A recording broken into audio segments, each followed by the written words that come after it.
Joey Lewis here, Fuel Franchise CEO.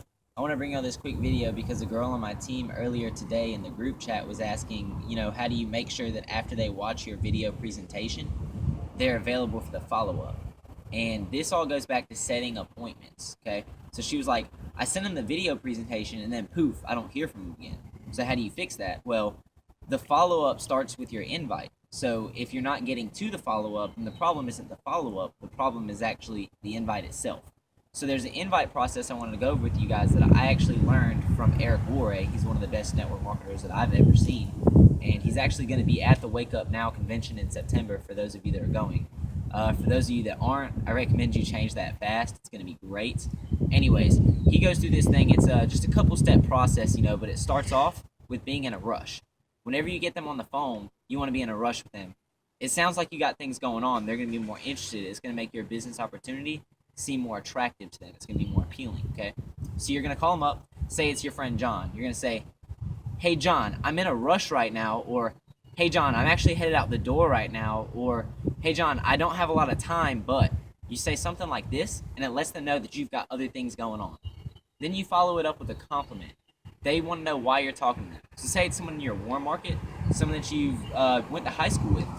You can say, hey, John, I'm actually headed out the door right now, but I remember back in high school, we always talked about how we were going to make all this money. I think I found something for us.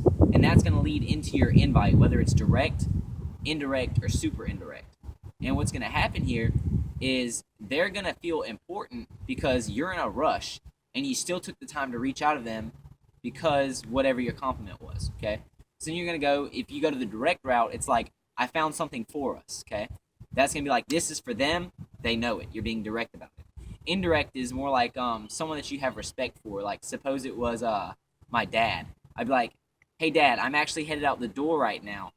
But I was told a while back that if I ever find something business-related, I should get someone I respect's opinion on it. They're going to feel good about that. That's a version of a compliment for them, and it also goes into the indirect route, so you're not actually shoving your business down their throat, and that's going to lead them to be more open-minded when you're presenting it in general, okay?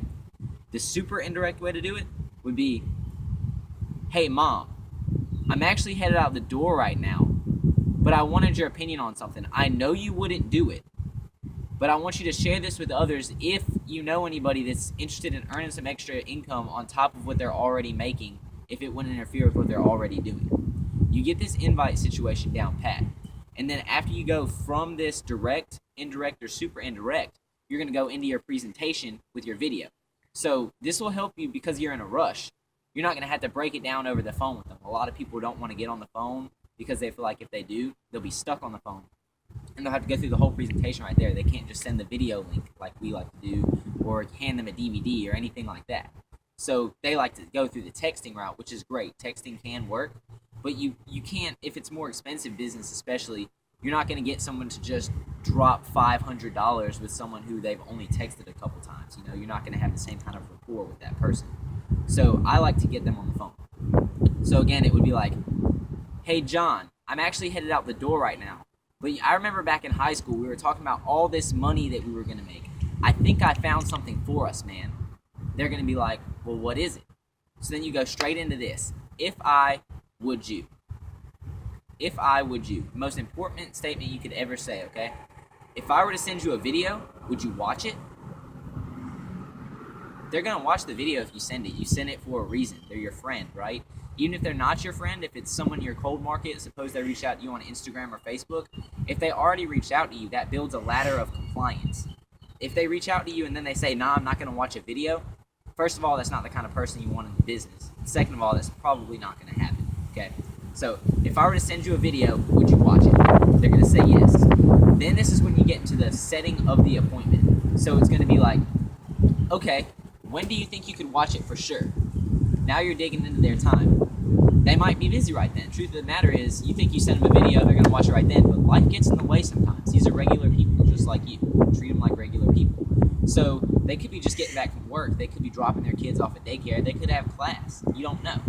Whenever you ask them, when do you think you could watch it for sure, they're digging into their schedule now. That way, when you do set the appointment, it'll be something that fits around them, so they will have less objection about it. So suppose they said, I could probably watch it around 8 o'clock. You'd say, okay, so if I called you at 8:15, you'd have watched the video, right? And you say, yeah, I could have watched it by then, for sure, for sure. Okay? Then you say, okay, what time and number works best for me to call you? Then they're digging into their schedule again. They're seeing and making sure that they're available. They're setting the appointment with you, but you still maintain your posture. You have control over the situation. Okay? After they give you a time, suppose just because they could have watched it by 9:15 or 8:15, whatever time you said, that doesn't mean that's a great time to call them. They could be trying to put their kids to bed. They could be driving back from work and just getting in the vehicle. So you ask them this, what time it is, and then you set the appointment. Say, the best time to call me would actually be tomorrow around 10 a.m. You say, okay, great, John. Looking forward to talking to you at 10 a.m. tomorrow. They already know you're in a rush. The last step is to get off the phone, okay? That's it. You're off the phone with them, and then you send them the link at whatever time they said they could watch it. Set a reminder on your phone. Do whatever you have to do. Make sure you handle your part, and then when you follow up with them, you're not bugging them. They set the time. You're just being the professional one and following up, okay? So if you go to follow up with them, they should answer because they're the ones that set the appointment with you. If they don't answer, then you just leave a message.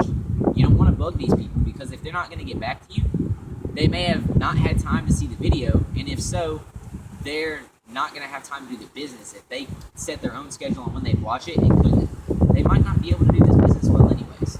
Now, if they did watch the video and didn't answer your phone, they might not have liked what they heard. Truth be told, it'd be best if you could follow up and answer questions because they may have misinterpreted something. But at the end of the day, if they're not open enough to hear it twice, they might not be open enough to explain it twice. And in this business, you don't always succeed your first go around, okay? So, if they don't answer, you just leave a professional message following up.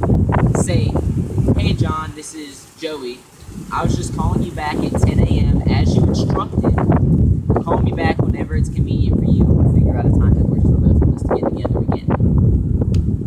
That's it, guys. That being said, like, share, subscribe, whatever. Contact info below.